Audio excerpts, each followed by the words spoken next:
It sends a message that the president is continuing to rewrite history, and in so doing, also dramatically and disastrously impact the president. So in other words, what we had in the White House today was a cinematic ambush, if you will. Something very familiar about all this.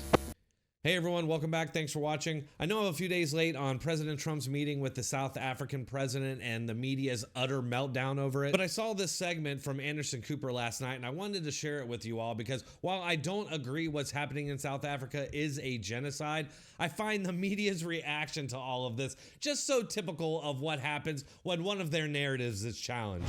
Johannesburg bureau chief for the New York Times, who was in the Oval Office today for the meeting. Also Cornell William Brooks, professor at Harvard Kennedy School and former president and CEO of the NAACP. John, first of all, what was it like in the room? What's been the reaction from the South African delegation? Did they expect this? They certainly thought that something could happen, but I think the way it happened, it really caught everyone off guard. I was, standing right next to the screen, to the big TV screen when they turned it on. And I remember, when they turned it on, President Ramaphosa, he turned to Trump and he, tried to say something, and Trump really brushed his hand off and pointed toward the screen. And I was looking at Ernie Els. He had his hands on his hips, just looking totally dejected. Retief Goosen, the other golfer in there, was just staring at the ground. So, I just want to point out that one of those golfers did recount that white South African farmers do feel under attack and that it's been like that for a long time, which is true. They're not going to play that segment, of course, on CNN. I might splice it in here real quick just so you can see what I'm talking about. My dad was a property developer as well as a part-time farmer. And yeah, some of these buddy farmers got killed. The farm is still going. My brothers run it. But it's a constant battle with farms they're trying to burn the farms down to chase you away. So it is a concern to try and make a living as a farmer, and at the end of the day, without farmers, there's no food on the plate. Hands on his hips, just looking totally dejected. Retief Goosen, the other golfer in there, was just staring at the ground. So stop! You lying motherfucker, stop!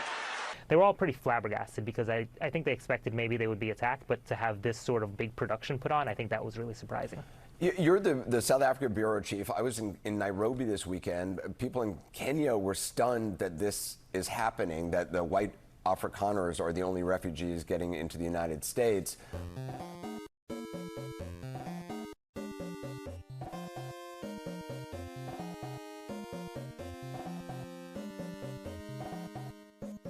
That is just not true. Like, they are not the only people from Africa getting in. We're letting in tons, thousands and thousands of people in from the Congo, as well as other parts of Africa. So you lied again. What is the response in South Africa itself to this?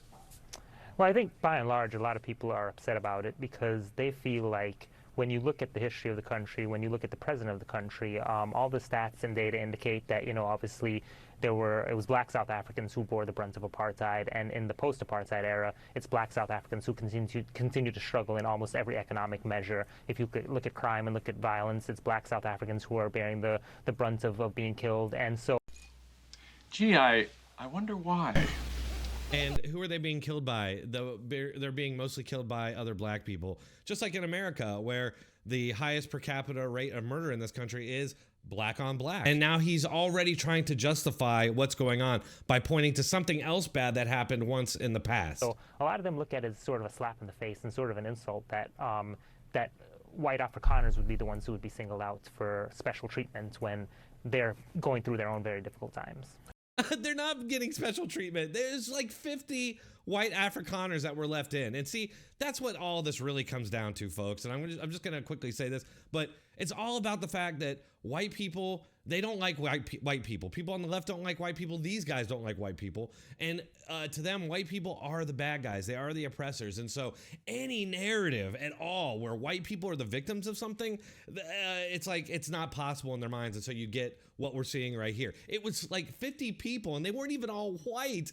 And yet they're having this huge blow up while millions, tens of millions of non-white illegal immigrants have been let in, been allowed to abuse our asylum system, correct? And as well as people from Africa, yet it's these 50 white people really bother them. They say it's special treatment for people who are being targeted. Legitimate, they are. It's not legitimate. They are being targeted by elements of the South African government. We've let them in. Why is that such a problem to these people? I knew it. I'm surrounded by assholes. Brooks, I mean, what message do you think it sends to America and the world when the white U.S. president lectures the black South African president on television about a genocide of which is not happening in South Africa? It sends a message that the president is continuing to rewrite history, and in so doing, also dramatically and disastrously impact the president. So, in other words, what we had in the White House today was a cinematic ambush, if you will. Oh, he says it was a cinematic ambush. Gee, where have I heard that phrase ambush uttered in the last couple days? Everyone! To the dramatic scene in the Oval Office today, the tense confrontation, President Trump ambushing the president of South Africa. Up next, another Oval Office meltdown, President Trump ambushing the president of South Africa. President Trump is being accused of conducting something of a diplomatic ambush of South Africa's president in the Oval Office. To be with you, I'm Katie Tur. President Trump orchestrated another Oval Office ambush today. Today, Donald Trump meeting with the president of South Africa and attempting to ambush and humiliate that leader. Zelensky territory, where essentially he was a bit ambushed inside the Oval Office. Felt like an ambush in there, kind of like the President Zelensky meeting in the Oval Office. This was an ambush. It was orchestrated. Cyril Ramaphosa brought his best diplomatic self to this meeting, but nothing could have prepared him for this multimedia ambush. What started as, to some degree, an ambush. Well, Katie, I mean, it was an ambush. Ambush. Ambushed. Ambush. An ambush. Ambushing. Ambushed inside the Oval Office. Yeah, clearly the talking points have gone out, and this guy seems to be reading off a script. You'll notice his cadence and the way he's talking. It's like he's reading off a script. He's trying to sound smart and not sounding smart. The fact of the matter is, what does it matter that Trump is a white president talking to a black one? Is that not allowed? See, it's their narrative. The white guys are the bad guys and the black guys are the oppressed automatically. So the idea that a white president would say something, be critical of another president who's black, you can't do that. That's racist. And in anything but diplomatic attack. And this is reminiscent, if you will, of 110 years ago when the President Woodrow Wilson showed a film called The Birth of a Nation, which was a film that glorified the Klan. So here we have this oh God today, which is an attempt to rewrite history.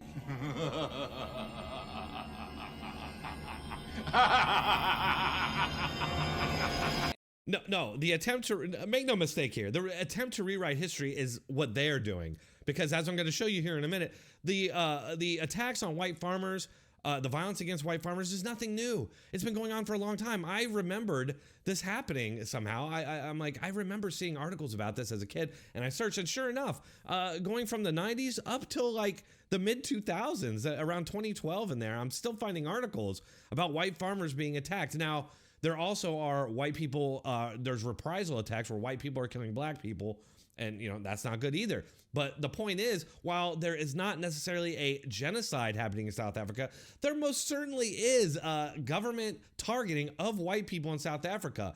And that is literally what asylum was meant for. Back the president.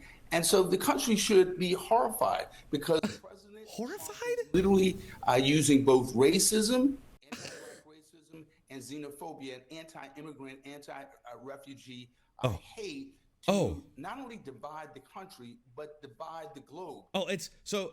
They don't have anti-refugee hate. Their hatred of these white refugees, that's not anti-refugee hate. It's the getting of refugees that are white that is the hate. It's racist to accept white refugees that are being oppressed in a black majority country. That's wild. And what has been made bad and terrible in this country, he's globalizing and exporting in ways that are detrimental to the interests of the United States. And Anderson, note this, South Africa is a very important trading partner, very strategic ally in the region. and the commander-in-chief is doing anything but being a good commander-in-chief. Oh, like you can say anything you want about Donald Trump. You can criticize Donald Trump, Republicans, as much you want. But if you say anything critical of this black South African president, you have committed some horrible crime. That's the way they're acting. Like, oh, you shouldn't say these things about South Africa. You should let them treat white people the way they want and pass laws in South Africa that target white people. You should allow that because we're trading partners. Right? And we don't want to upset these narratives, because upsetting these narratives of ours that we've been popularizing and repeating for decades now, though, if those fall, if those get discredited, then we're in trouble. And so you can't have that. Okay, here we go. Now they're going to start justifying the fact that that Donald Trump showed these videos showing South African politicians calling for violence against white people. So now we know those exist, so they have to justify it now. John, I mean, the U.S. has cut off foreign aid to South Africa, so this is not just something that has no ramifications. The White House, John, sent out a press release tonight citing a number of articles that says back up the president's claims. Your byline is on one of those articles. It's from 2023. He wrote one of them. Song fuels backlash in South Africa and the U.S. They're citing the piece, even though you write in that story that they are citing that President Trump and others, quote, have seized on attacks on white farmers to make the false claim that there have been mass killings. Folks, there have been thousands, at least thousands of white people and the black workers on white farms who have been killed over the decades. So there are people being targeted for their color, and they are being murdered. But Anderson Cooper and these people are doing their best to minimize and downplay it and treat it like it's not happening at all. Yeah, that article, that's a song that's been around since the apartheid era struggle days. It was born out of apartheid, a time when the black South Africans were fighting a brutal regime. And basically what South African courts had found, they did at one point find that it was hate speech, but later it was found that the essence of the song would not actually incite people to violence. And, the essence of the song.